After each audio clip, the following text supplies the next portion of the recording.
Well, Mia, thank you for your willingness to chat with me for a minute tonight. Of course. And I'm just wondering your impressions of the time that we've chatted together. Well, I will say that especially the last talk we had when I was trying to negotiate a raise and a promotion for myself was invaluable.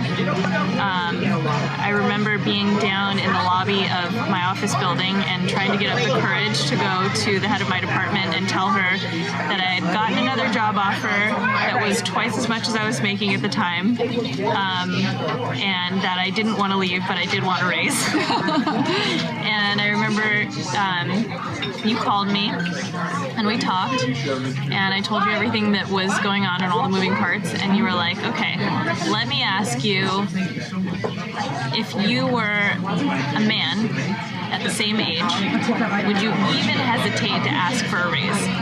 And I was like, no, I wouldn't. And then you advised me to make it sort of a conversation. So instead of saying, I want this, and if I don't get it, I'm walking out, you advised that I should say, I'd like to have a conversation about how much I'm making. And I said all of those things, and it worked. It felt like you gave me, like in some football movie, like the locker room speech.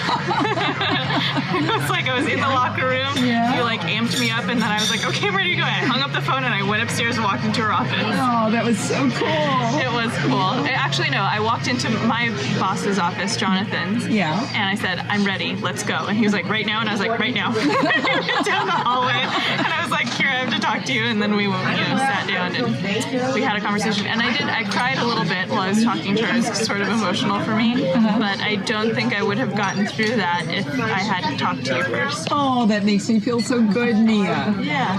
There's so many young people, and I'm labeling you a young person. I hope I'm still a young person. Well, you are a young person, but you are just not knowing about how to behave in situations that they face in the workplace. Yeah. And it's not that they're stupid, it's just that they haven't ever had a conversation about, you could say this, or you could ask that, or you could take this trip, or you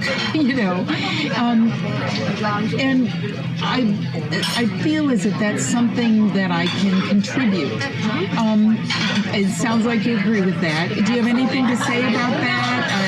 Well, I think it's interesting because I've never thought of myself as a woman who felt as though she was being held back by being a woman.